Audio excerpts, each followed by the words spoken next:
¿Quieres agradar a Cristo?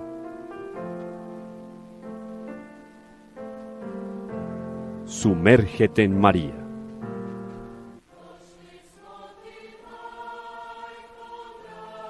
Reflexiones mariológicas que te llevarán de manera segura al corazón de Dios.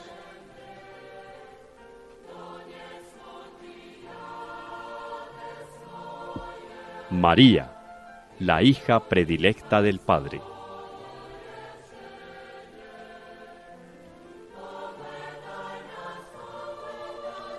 Una invitación especial de Radio María de Colombia para conocer profundamente a la Madre de Dios.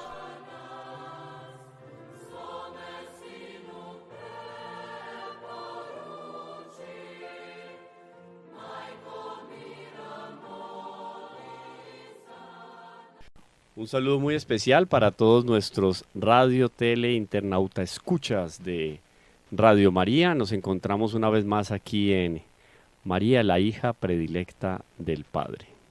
Estamos haciendo un trabajo muy especial, un trabajo muy arriesgado, diría Ramón en otras circunstancias, porque estamos tomándonos el atrevimiento de hablar de la Santísima Virgen, una criatura que agotó la imaginación de Dios, como bien lo dice San Luis María de Grión de Montfort. Pero bueno, estamos aquí para trabajar todos juntos, con amor, con cariño y con deseo de evangelizar, que eso es lo más importante. Un saludo para mis compañeros aquí en la mesa de trabajo, Ramón y Orlando. Gracias, Camilo. Feliz día, buen día. Estamos muy contentos porque hemos retomado este trabajo espiritual de evangelización, de dar a conocer la persona de la Santísima Virgen María como hija predilecta de Dios, pero ese pero no es excluyente, sino incluyente también, que además de ser la hija predilecta de Dios, es la madre predilecta de nosotros, es la madre cariñosa, la madre que está siempre en nuestro camino, en nuestras jugadas, eso sí, con un propósito, de que vayamos al cielo. Realmente esto que ha dicho Ramón, la conciencia de estar hablando de la mamá, que más o menos a esto apunta tu pensamiento, Ramón. Pues sí, muy complacidos estamos de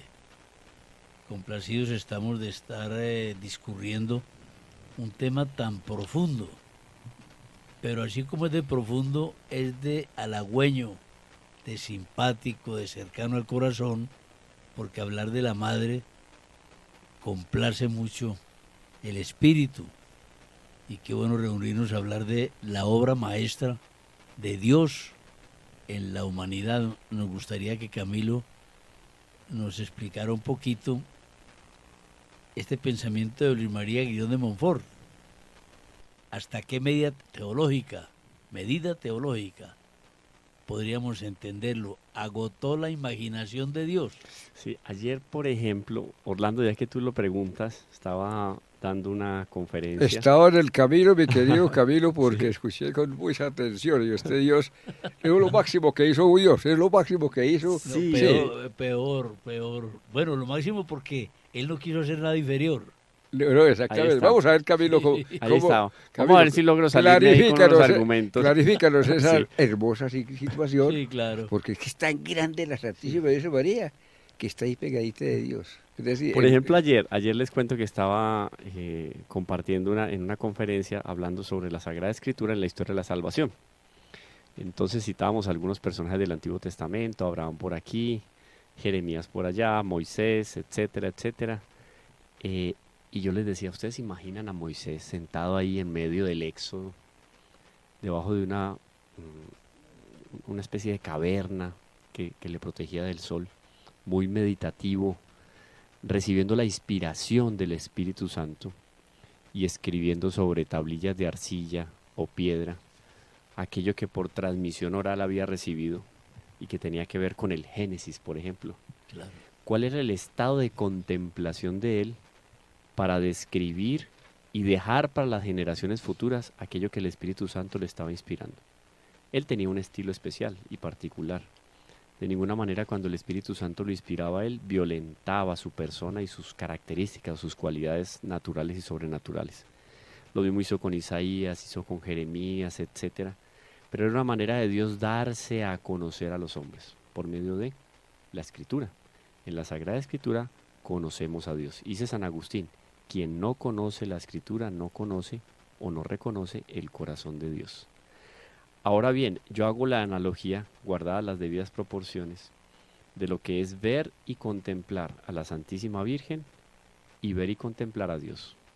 O sea, en la Santísima Virgen, aquella obra de creación sobre la cual San Luis María Griñón de Montfort dice que Dios agotó su imaginación, es la mejor manera que Dios encontró, la única y la más perfecta, para él quedar plasmado en una criatura, oído, meramente humana, porque no hay persona divina, en una persona meramente humana, quedar plasmada la misericordia, el amor, y como dice Juan Pablo II, que lo leímos en algún momento acá, María es la expresión del plan del amor de Dios.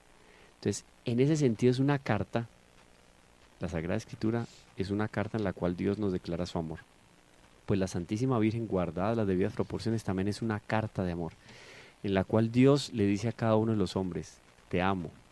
La misericordia es inconmensurable, mi misericordia es infinita.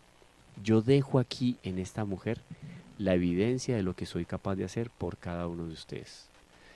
Lo que tenía de naturaleza humana, la posibilidad que había en la naturaleza humana de alcanzar la perfección, la alcanzó la Santísima Virgen.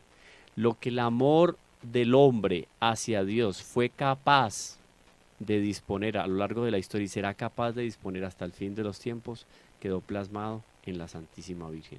Si un San Luis Gonzaga brilló por la pureza, lo que había de pureza para brillar a lo largo de toda la creación hasta el fin de los tiempos, está plasmado en la pureza de la Santísima Virgen. Y así, con cada uno de los dones y virtudes de los cuales gozó la Santísima Virgen. Todo lo que Dios podía colocar en la naturaleza humana, sin que dejara de ser naturaleza humana, o sea, alcanzando esos límites inconmensurables e inefables, Dios lo colocó en esa criatura llamada la Santísima Virgen. Sí, señor. Sí, Dios nos dio al ser humano, a las criaturas humanas, hablando de María, nos dio a nosotros lo que le dio a María. No en esas mismas proporciones, sino que nos dio. Dios nos concedió en la creación nuestra, Dios nos dio lo que le dio a María. Lo que sucede es que María, en esa escogencia que Dios hizo de ella para ser su madre, ella dio una respuesta totalmente diferente a la gracia de Dios. Entonces, que quede claro que es que María es de una naturaleza diferente, no, es de naturaleza humana. Y la grandeza lo magnífico de lo que acabas de explicar es precisamente que en la misma naturaleza humana, podríamos decir, Dios sublimó sus gracias, dio tantas gracias, pero ella, además de ser receptiva, fue activa con la gracia de Dios, que quede claro eso. Lo segundo es, en términos de explanar un poquitico lo de Camilo, que así como habla de Moisés, que tuvo que hacer o comportarse así, de Abraham, de Isaac, de Jacob, de los profetas, de los reyes, escogidos por Dios. Dios los escogió. Isaías, los profetas. Esos escogidos, ¿por qué los escogió Él? Bueno, eso es voluntad de Él. Esos escogidos estaban limitados por la naturaleza humana, a pesar de haber recibido para dar la respuesta que Dios necesitaba. Sin embargo, a cada uno dio una visión. Y ellos tuvieron que entrar en relación. Cada uno entró en relación con Dios, Yahvé, el Antiguo Testamento, y con cada uno hizo una alianza con Abraham que se fue dando a través de toda la historia de Israel. Entonces hay que entender esto de la escogencia que Dios hace y también no nos rentamos marginados. Dios ha hecho una escogencia de cada uno, según Isaías, antes que nacieses, antes de cuando estuvieses en el vientre de tu madre, te he escogido y te he amado y te sigo amando. Hombre, lo entiendo de la siguiente manera, sujeto a corrección. Estamos hablando de cómo María agotó la imaginación de Dios. Pero esto hay que entenderlo en un sentido no tan literal. De acuerdo con la explicación de ustedes dos. Primero ya hablar de la imaginación de Dios, ya es un asunto que Claro. habría que acomodarlo propiamente en dentro de los atributos de Dios. Sí, ¿Cierto? sí, perfecto, claro, dentro de los atributos divinos. Pero hay que entender al menos lo veo en esta perspectiva. Ninguna criatura, ninguna, ni la Virgen Santísima agota la imaginación de Dios. Dios es inagotable. Pero en la perspectiva de la capacidad humana, Lo que era posible a la naturaleza lo que humana. era posible para la naturaleza humana, ahí sí Dios hizo el extremo de lo que podría ser con respecto a la naturaleza humana. Más allá de esto no lo resiste el hombre. Ahí está, sí. Esa es la explicación. Sí, eso se relaciona Buena con lo que aclaración, muy hace buena. el Beato Pío IX cuando dice, de María se puede decir todo menos que es Dios. Exactamente. O sea, ahí está ese límite. O sea, es un límite, por eso cuando hacemos la reflexión teológica, que en algún momento lo trataremos aquí en nuestro programa, la reflexión teológica sobre la unión hipostática relativa, nos vamos a encontrar más técnicamente con ese lugar teológico, puntual y objetivo en el cual podemos hacer una reflexión más profunda de la Santísima Virgen. Una y de ese las misterio de la presencias encarnación. de Dios, dada según Rollo Marín, presencia de Dios, unión hipostática, la presencia hipostática que tiene Jesucristo, para que cuando llegue ese tema, cuando Lo llegue, tengamos en cuenta. exactamente. Pero para entender un poco el limitante de nuestra mente, cuantifiquemos atrevidamente esto, cuantifiquémoslo. La Santísima Virgen María reúne la santidad posible que haya en la humanidad. Como decir, junte usted la santidad de todos los santos, las virtudes de todos los seres humanos. María reúne. Pero, oído, Orlando, haciendo la siguiente anotación, contando con que todos los hombres y mujeres que han existido, existen y existirán hasta el fin de los tiempos, hubieran sido fieles a la gracia en grado sumo. Claro, no. O sea, en esa santidad, que cada uno hubiera podido alcanzar la máxima santidad a la cual Dios lo llamó, haciendo esa sumatoria, digámoslo así. Entonces, no llega la de María. no llega la de María. Porque es que María se posó Dios, es que hay que entender desde allí Sí. para entender esto. Sí, si uno dice, claro, la voz de Dios, la palabra de Dios, la palabra creadora de Dios, hágase la luz y la luz se hace. O sea, eso es un poder de la voz, de la palabra de Dios impresionante. Ahora esa palabra de Dios habita en medio de nosotros, pero en el vientre de la Santísima Virgen. Eso. 9 meses, después 30 años con la Santísima Virgen y San José, y después 3 años de vida pública. Pero yo quería hacer una anotación según lo que habías comentado, Orlando, y también comentó Ramón, algo muy importante aquí es la vocación.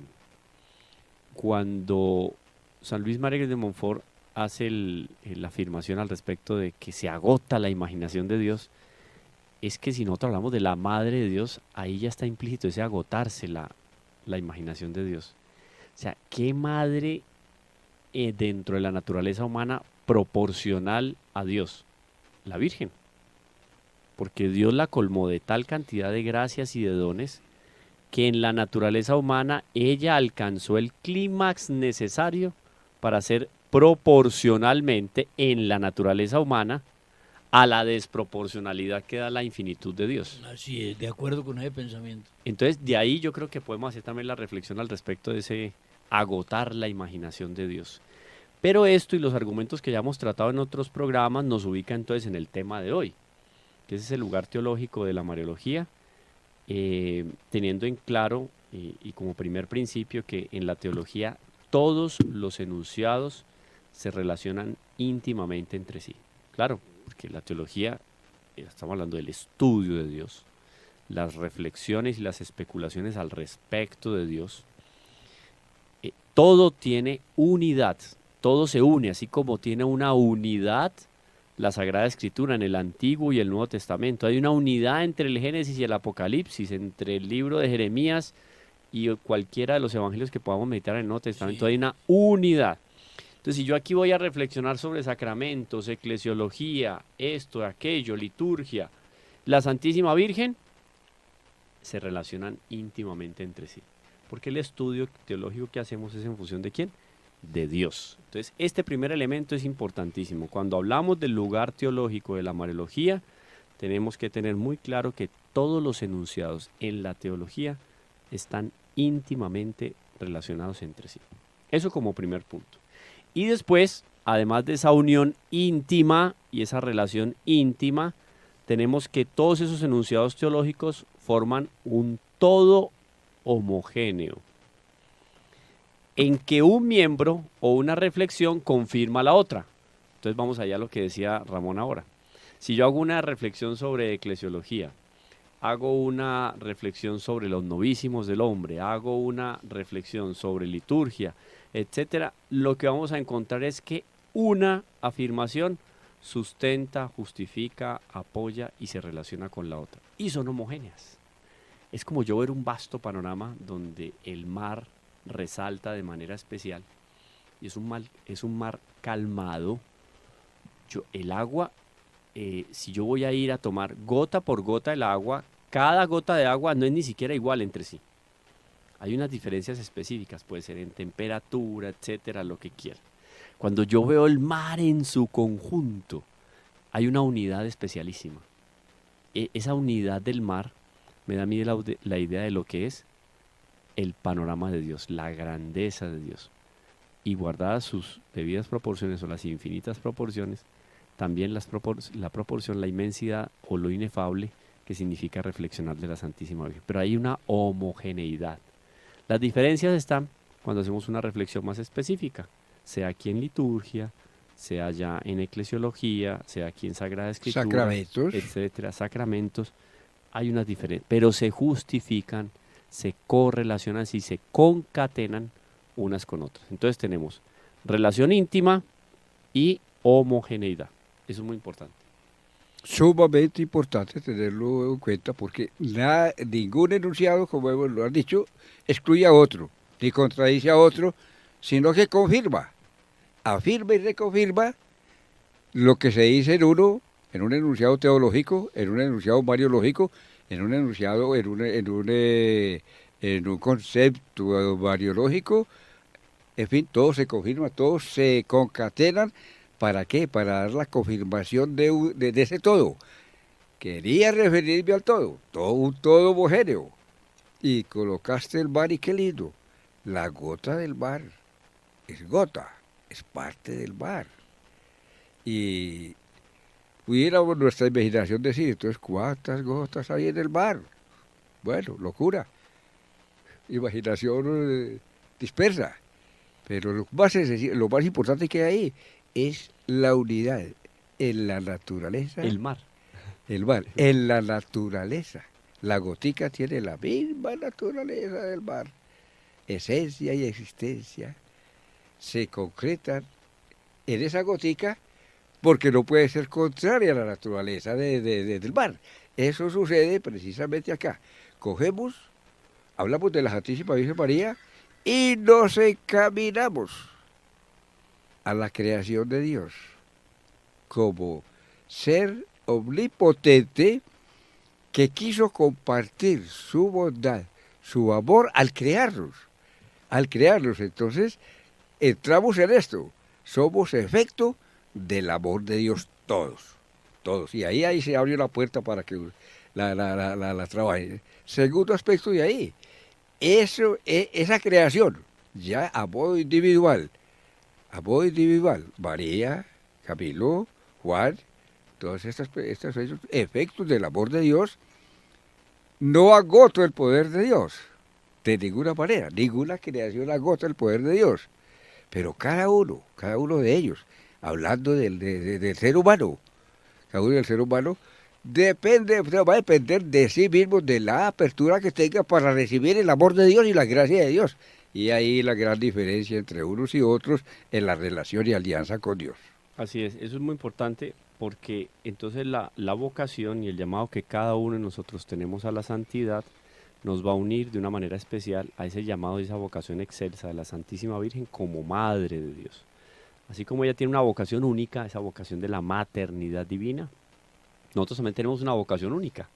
O sea, si Ramón no cumple su vocación, nadie más la va a cumplir Nadie más la va a en la cumplir. creación. Pero qué lindo la vocación de la Virgen. Taxativo, me gusta ese taxativo, la maternidad divina. La maternidad divina. Sí, eso, así es que por si de pronto, no señor, la vocación de la Santísima Virgen María es la maternidad divina, a donde llegaremos por ahí en algún momento. Entonces, ahí volvemos al principio. Tenemos que en la teología todos los enunciados se relacionan entre sí.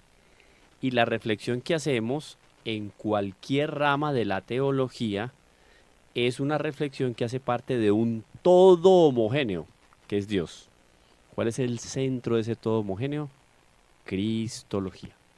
Entonces, la cristología siendo el centro de todo ese homogéneo, nos damos cuenta que todas las reflexiones van a terminar descansando sobre, ¿qué reflexión? Una reflexión cristológica. Entonces, desde la cristología deben conseguirse, oído, o sea, brotan de ahí. De la cristología deben conseguirse y deben entenderse todas las afirmaciones teológicas. Hombre, hay una analogía para que no para bajarle volumen a la reflexión, nada de eso, sino para hacerla más asequible. Es la siguiente, es que la teología es una ciencia divina. Y como ciencia divina no puede implicar ninguna contradicción, ninguna. Así se trate de mariología, que tiene su puesto en la teología. Doy este ejemplo. Una ciencia muy avanzada, tendríamos, por ejemplo, la electrónica. Volvemos una más familiar a todos nosotros, la medicina. La medicina avanza mucho, ¿no? Pero se contradice mucho. Claro. Hecha por hombres, tiene sus Claro. imperfecciones. Sí. Entonces, aquello que se creía saludable no lo es tanto. Está demostrado en medicina que hay situaciones con... En ese sentido, para que continúes, las ciencias humanas, todo lo que pertenece a la ciencia humana, son falibles. es fáctico. Es fáctico. Y lo de Dios es exacto. Es que la teología no podría tener asomos de contradicción.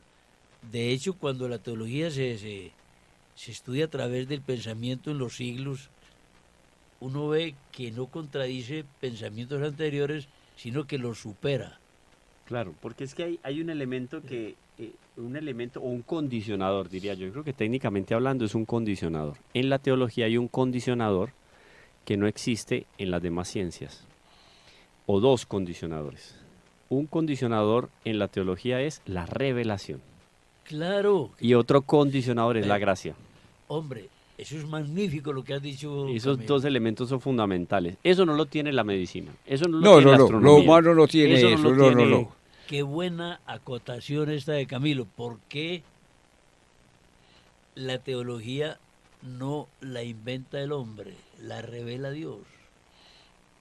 Ahí está, ese Y- es el fundamento. Entonces la teología o las reflexiones teológicas alcanzan un grado de perfección que no pueden alcanzar las otras ciencias. Precisamente, y en este concepto que nos da el autor de nuestro documento, Perdona, para que no nos olvide, dos condicionamientos. Sí. Uno- Uno, la revelación y el otro, la gracia. Dale adelante. Sí, precisamente. No podemos perder eso tan teología, ¿qué es teología? Dice el maestro, Para que hablemos de lo que es la Maus. es la Maus. penetración científica de la revelación. Eso, Porque por la- ejemplo, es muy interesante. Ese es texto Porque de el él, teólogo- penetración científica. Quisiéramos como que aclarar ese concepto.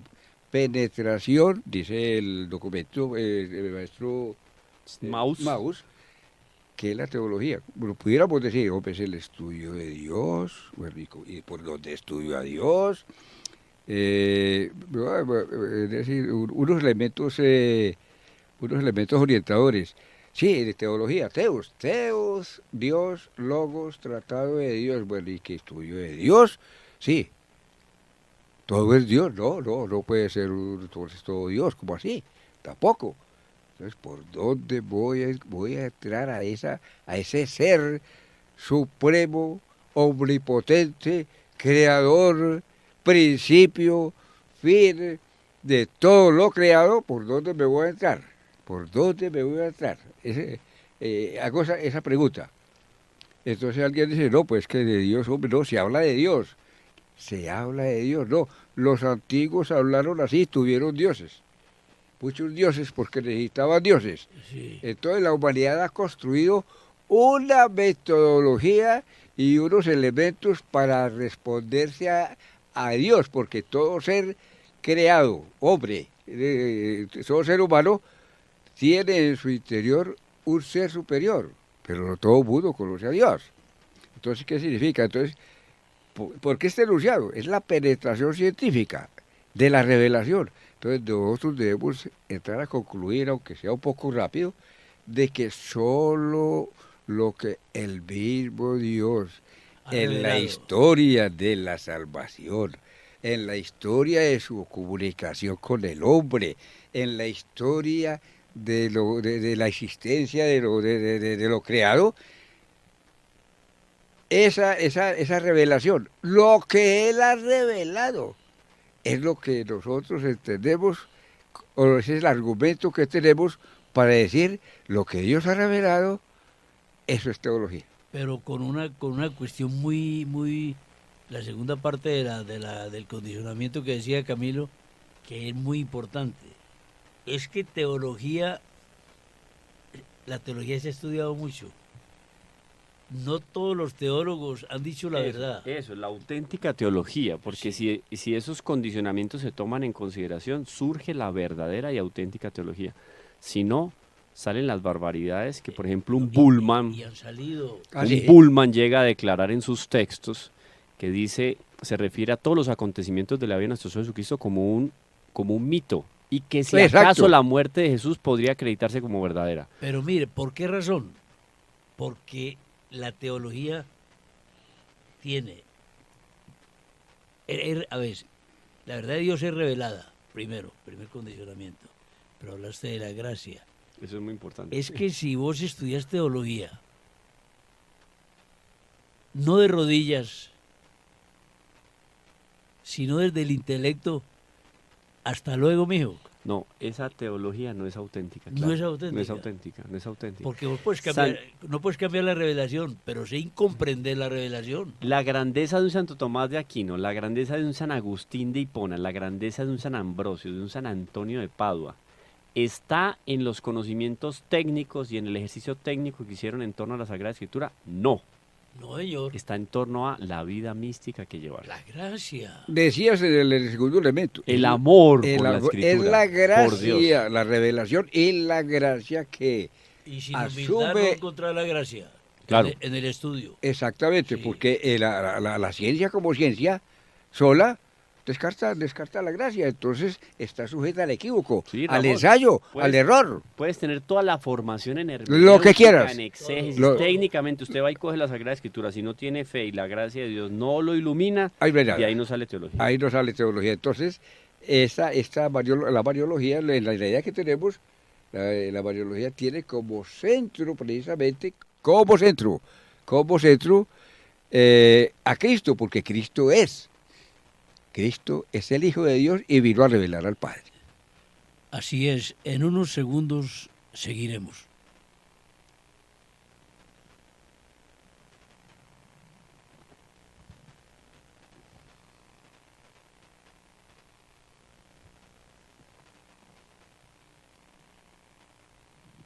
Siguiendo con lo anterior, ¿usted cree que por dónde, por qué vía, por qué conducto un campesino que nunca fue a la escuela, sobre todo en nuestras viejas generaciones, captaba lo que le decía el cura Caucho Díaz en la iglesia, verdades nada comprobables en el laboratorio. Ninguna es por el método científico, Las iba asimilando. por la gracia de La Dios. Por la gracia, por la gracia. Y no me vas a decir que era un teólogo. No. Hablar de la Santísima Trinidad. Es que esto es importante aclararlo, oído todos nuestros radio, tele, internauta escuchas, Radio, tele, internauta escuchas. escuchas de Radio María. Estamos haciendo aquí una definición muy técnica de lo que significa teología. Hay un lugar teológico para el Tratado de la Santísima Trinidad, para los sacramentos, Sí, señor.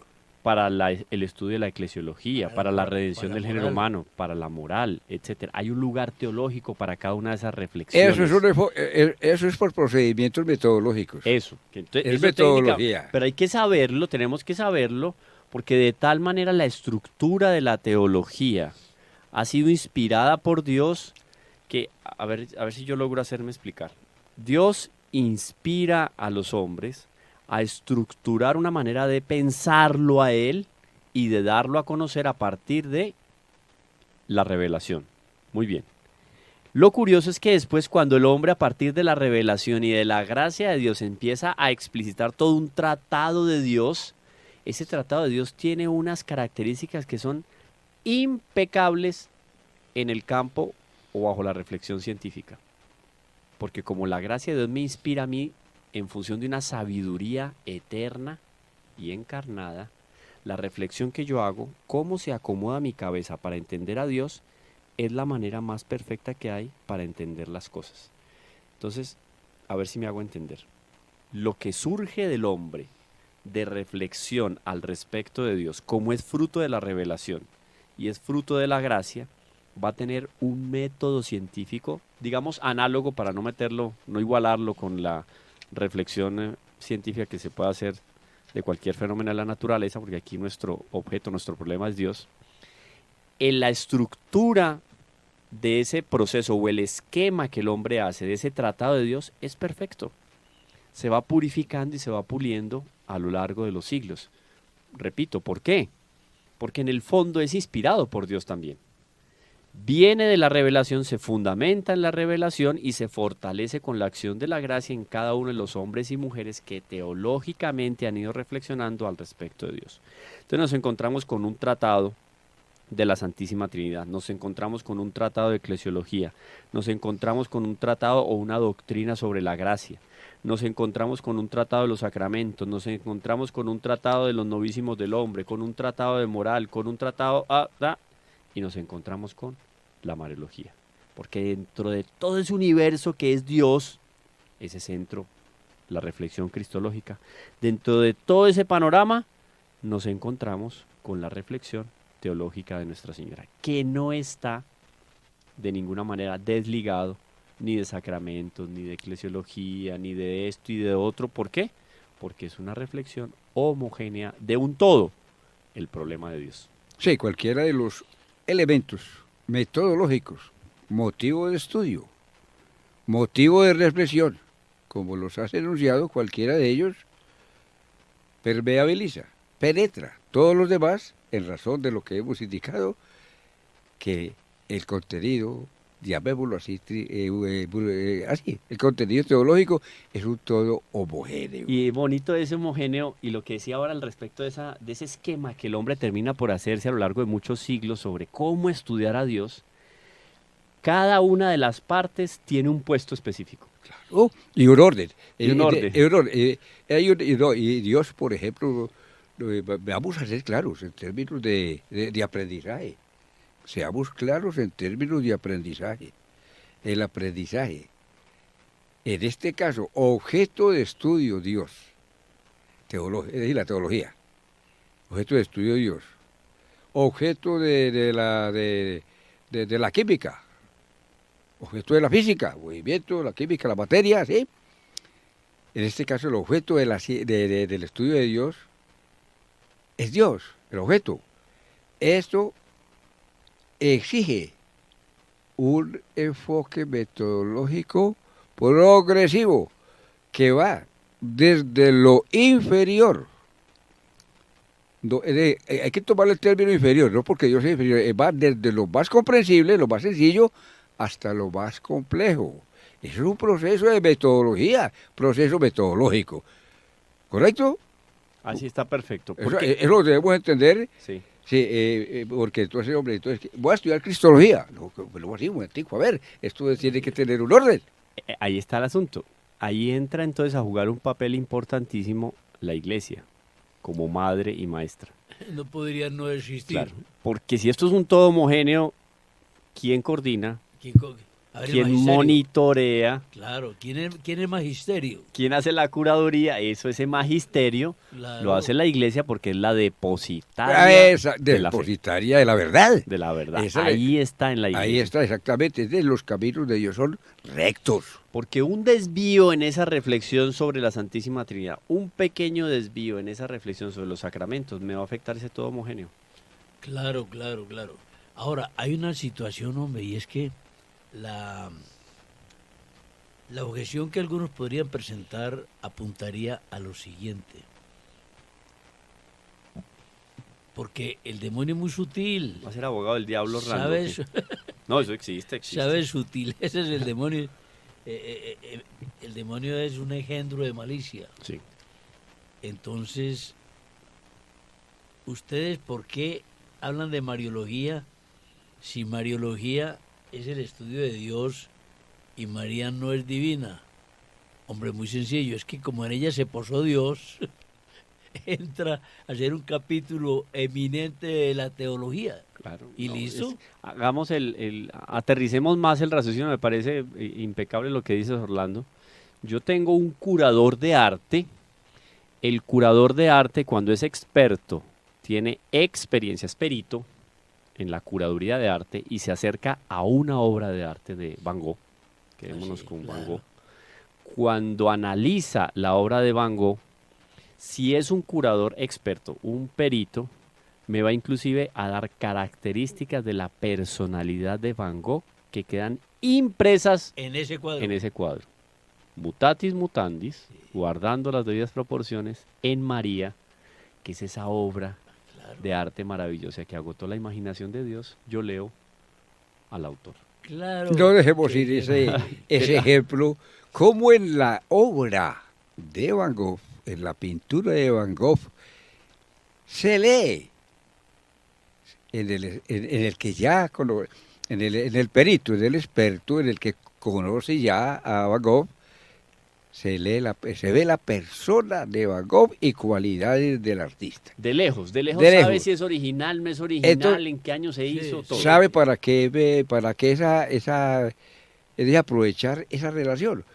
Porque en la creación, en toda la creación de humanos, hombres, mujeres y todo lo creado, vegetales, minerales, ángeles, arcángeles, toda la creación, están las perfecciones de Dios. Entonces, esto nos lleva a entender que hay que empezar el estudio, llamémoslo así, la reflexión sobre Dios, sobre lo que hay en nuestro medio, el lugar donde estoy, la tierra, las personas, hombre, y estas personas que, este medio ambiente que hay aquí. Claro. En la creación yo leo a Dios. De la creación me voy yo a Dios. No deduzco, me voy de aquí para allá. Eso es una forma metodológica de, hombre, ¿y esto qué? Entonces me lleva a las preguntas, a las siguientes preguntas. ¿Yo quién soy? ¿Y esto qué es? ¿Y esto qué? ¿De dónde viene? Una reflexión. A una reflexión sobre la relación causa-efecto, para llegar a concluir que hay un ser superior, un ser superior que es causa absoluta de todo lo creado. Bueno, entonces tenemos ya varios elementos para que vayan anotando ahí. Primero, cada uno de los elementos o de las reflexiones que se hacen en teología están unidas íntimamente entre sí. Hay una unión. Esa unión se puede leer o se puede observar a partir de una homogeneidad en la doctrina y las explicaciones de la Iglesia a lo largo de todos los tiempos. Eso reunido y consolidado en lo que nosotros conocemos como el magisterio. Ese magisterio tiene un fundamento en la Sagrada Escritura, en la revelación, y se consolidan esas especulaciones teológicas a partir de la acción de la gracia de Dios en los hombres. Eso es muy importante. El centro de ese conjunto homogéneo es la cristología, la palabra, la reflexión en la palabra de Dios hecha carne, en nuestro Señor Jesucristo. Y hay alguien, una institución divina, oído, conformada por hombres, una institución divina que es la encargada de auditar, de hacer la curaduría y de acompañar todas y cada una de las reflexiones y de las especulaciones teológicas que se hacen a lo largo de los tiempos. Eso para evitar que se den desvíos o algún tipo de desequilibrio en las reflexiones, porque eso sería un caos. Dejamos de hacer una contemplación, o ya no se podría hacer una contemplación más bien sobre un todo homogéneo, sino que habrían unidades dispares. Cada una de esas reflexiones, sacramentos, eclesiología, moral, etcétera, tiene su puesto dentro del todo, o sea, tiene un lugar específico. Entonces, bajo este punto de vista, tenemos que decir que en el conjunto de la revelación y de la teología no hay nada accidental. Nada, nada. Todo es concatenado. Todo es no accidental. Todo es sustancial. Todo es importante. Ningún elemento de la creación es de segunda. Todo es valioso y la palabra que se utilice para esa expresión tiene que apuntar a esa homogeneidad, sin separación, sin exclusiones. Pero entonces dentro de la teología sí hay una diferencia de rango, porque si el centro es Cristo, perdóname una cosita sobre, porque nosotros, el centro es Cristo, claro. y la mariología se va a entender a partir, adentro, mejor, de la cristología. Bien, en Efesios creo que encontramos, todo fue creado por Cristo, por Él y para Él fue creado, ¿sí? La razón, el principio, todo el fundamento eso. de todas las cosas. Entonces, exactamente, todo fue creado por Él y para Él, para Cristo. La ecuación es muy simple. Sin Cristo no existiría mariología. Sencillísimo. Pero que el rango de la mariología sea menor que el rango de la reflexión cristológica no le quita la importancia a la mariología. No. Porque como hablamos de todo ese conjunto homogéneo, es muy importante porque un observador así, pues muy superficialmente podría decir, como la mariología está por debajo de la cristología, pues no le doy importancia y no tiene gran alcance. Puede abrir puertas para esos entenderes, para esos entendimientos. La obra de Dios no la podés fraccionar. Luca. Cierto. No se puede fraccionar, porque es que empezando porque la naturaleza de Dios y la esencia de Dios así lo indica, Dios es simple.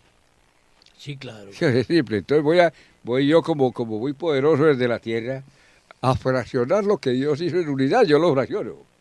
El gran error y la gran aberración humana. ¿Y cómo así? Pues, por ejemplo, en el sacramento del matrimonio. Dice lo que acabamos de decir aquí, pero en otras cosas, una infinidad. Lo que Dios ha unido, que el hombre no lo desuna. No lo separe las cosas de Dios. Claro. No lo separe las cosas de Dios. Hay una experiencia histórica muy llamativa en el estudio de las ciencias teológicas, hombre. Errores teológicos han sido expresados por personajes e incluso famosos. Pero fíjate que esos errores no acaparan el pensamiento de la Iglesia. Orígenes. Orígenes fue no uno. Pensar en Orígenes. Y buen tipo. Y buen tipo, sí. Orígenes creo que aparece en la liturgia de las horas. Claro, cantidad de textos, sí, obviamente. Que no será el santo, pero Orígenes es el personaje. Y entonces, mira, en cambio otros bastante más... Arriano o Nestorio. Otros que sí se descabezaron del todo. Sí, Eso se desviaron. Pero mira que... Pero perdón, ya me gusta el tema de Orígenes. En algún momento hacemos un programa, porque el tema de Orígenes es muy interesante. La radicalidad de la Iglesia, a ver, entiéndanme bien lo que voy a decir. La radicalidad de la Iglesia es intolerante, sí, pero no es ciega. porque valora los aportes teológicos de un Orígenes, pero condena su error radicalmente. Ah, Sí, pero claro, exacto. es que no es la persona. Es Ah, muy sí. bonito. Es que Es es acertada. Este tipo no sé, y ya lo borró de la historia de la iglesia. Un momentico. No, señor. No. La Ahí iglesia es podemos acertada y asertiva. Es que Ahí podemos Orígenes, recoger Orígenes como persona apreciable. Claro. Y la iglesia nunca lo sacó como No, no lo persona. sacó. No, no, Su no. pensamiento teológico fue el objetable, Ujú. el de Orígenes, ¿no? Y así ha pasado con otros personajes, aún muy modernos. Pero esos pensamientos teológicos desviados no persisten. Quedan en el recuerdo para estudiarlos, pero no son norma. Porque claro, cuerpo místico de Cristo, la iglesia, es la única que como depositaria de la verdad La y la iglesia. fe y administradora de los sacramentos, es capaz de regular ese tipo de noticias Sí. en el fondo. Solo que la se dan iglesia. al respecto de- Solo la iglesia, jovencito. Sí, Bueno, eso es muy lindo, eso Sí. es muy bonito y eso entra en esta reflexión que estamos haciendo el día de hoy, oído de pronto para el que apenas logró conectarse a escasos 10 minutos de terminar el programa. Estamos haciendo una reflexión al respecto del lugar teológico de Nuestra Señora, de la Mariología, perdón, porque más precisamente es así, el lugar teológico de la Mariología. Esa es la reflexión del día de hoy. Entonces, obviamente, tenemos que hacer una explicitación y una aclaración sobre qué significa la teología, qué tanto ciencia es la teología, qué tanto se acerca a la verdad y cómo se hace un ejercicio teológico. Por ahí vamos. Una preguntita bien sencilla. Una preguntita bien sencilla, Camilo y Orlando. Nosotros encontramos la razón de la mariología en la teología y sobre todo y esencialmente en la cristología, ¿cierto que sí? Lo que queremos decir, lo que queremos significar. Y que don Orlando pues ha explicitado maravilloso. Es que sin Cristo no hay mariología, es decir, no hay María. Sí, exactamente. Claro, claro. Mi pregunta es un poco capciosa, pero la historia lo ha demostrado. Más de uno, y es bueno dar ese aclarando y esperamos que lo vean, más de uno le ha importado muy poco la Virgen María. Y ha emprendido un estudio de Cristo aislado, desde su modo. Y han aparecido entonces los anatemas, los errores doctrinales, entre ellos pues los que condenaron los concilios de Constantinopla, el concilio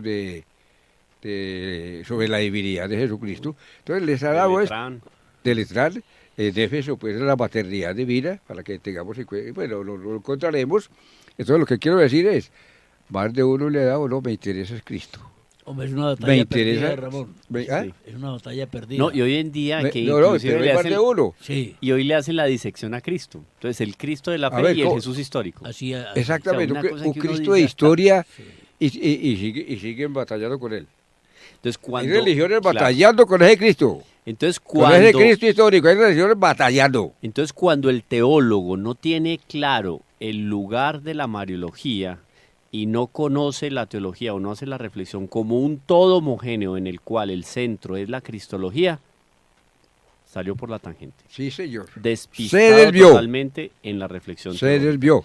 Y es que esa unidad que presenta la teología, para hacer una analogía, esa unidad que presenta la teología, que en el fondo es una penetración científica a la revelación, como bien lo definía Ramón en algún momento, eso se presenta en un todo homogéneo. También tenemos que la revelación, la historia de la revelación, se presenta como una gran unidad. Y ahí nos vamos a encontrar con un primer personaje, Abraham, en la historia de la salvación, toda la vocación de Abraham, pueblo de Israel, exilio, liberación, liberación, exilio, encarnación del Verbo y conformación de las primeras comunidades cristianas. Ahí, es decir, en esas etapas y personajes que Dios utilizó para revelarse como Dios, debemos ser muy claritos. En las revelaciones del Antiguo Testamento, Dios, Yahvé, se revela como Dios. Yo soy tu Dios. Yo soy el que soy. Y no hay otro fuera de mí. Tanto que no se revela como Padre. pero el pueblo de Israel, a quien llegó la revelación, lo tomó como padre, es decir, que Dios es padre. Pero Dios no es el padre porque no hay Trinidad. Dios no se ha revelado todavía, no podía. Simplemente Dios se reveló como yo soy el que soy. Tengamos en cuenta eso, y estamos hablando ya de Abraham. Ya Camilo entró con Abraham, después del paraíso, entró con Abraham, y dice, entonces Dios se reveló como padre, como el padre, y entonces ¿dónde quedó el hijo? ¿Cuándo vendrá el hijo? O el Espíritu Santo. No sé, Dios se reveló como Yahvé, como Dios el que es, y así le dijo a Moisés, y nunca decir, y yo soy el que soy, y cumple los mandamientos. Dios es un padre. Dios, revelado en el Antiguo Testamento, no es el padre de la Trinidad. Es que Dios es pedagogo por excelencia. Y Dios que se reveló a un pueblo, lo hizo muy dosificadamente. Y lo fue poco Muy a poco. dosificado, eso me gusta ese término, donde Dios, Camilo, perdóname, donde Dios hubiera llegado. Abraham, vea, Abraham. Lo sacó de Ur de Caldea por allá, y bueno, y se va de aquí porque necesito un pueblo, y eso sí, yo soy el padre, y después aparecerá el hijo. No, Dios no iba a cometer ese error de procedimiento, sino que se reveló como Lo Dios. que sí puso Dios en el ser humano desde el comienzo, y antes de Abraham está Noé, y está el diluvio, lo que sí puso Dios fue la noción del bien y del mal. Sí, eso Ahí sí. está. Eso Porque sí. es que nosotros estamos, mostramos el lugar teológico de María. Mostramos algunos elementos que nos dejan en claro cómo se debe hacer o cuál es el deber proceder de un teólogo para ser auténticamente teólogo y transmitir la verdad que está depositada en el corazón de la Iglesia. Pero esa reflexión teológica tiene un fundamento en la revelación. ¿Qué es la revelación? Cuando yo voy, ¿qué es la revelación? Ahí está, en la Sagrada Escritura. ¿Qué es la Sagrada Escritura en el Antiguo Testamento? La historia de un pueblo. Pero, Esa historia de ese pueblo tiene una unidad. Por eso es bonita la vida espiritual de Abraham, la vida espiritual de Moisés, el contexto social y religioso de Moisés, de Abraham, de Jeremías, de Isaías, etcétera, en el fondo es la revelación de Dios. O sea, Él se revela en la vida de hombres y mujeres en el Antiguo Y Testamento. el autor no lo dice. La revelación es el proceso histórico de las manifestaciones de Dios. Ahí está. Entonces Dios se manifiesta históricamente en una serie de acontecimientos y a partir de ahí viene una reflexión teológica que me dice a mí quién es Dios, cómo actúa Dios, dónde está Dios, etcétera. Entonces es bonito ver que esa acción de Dios operante en la historia de la salvación tiene un término decisivo, un clímax. ¿Cuál es el clímax decisivo de la intervención de Dios en la historia? La encarnación del Verbo, nuestro Señor Jesucristo. ¿Quieres agradar a Cristo?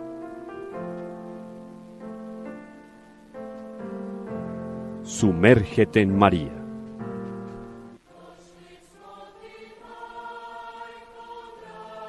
Reflexiones mariológicas que te llevarán de manera segura al corazón de Dios.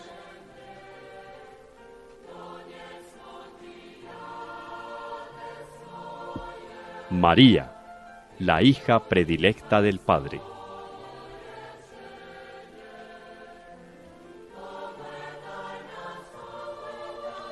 Una invitación especial de Radio María de Colombia para conocer profundamente a la Madre de Dios.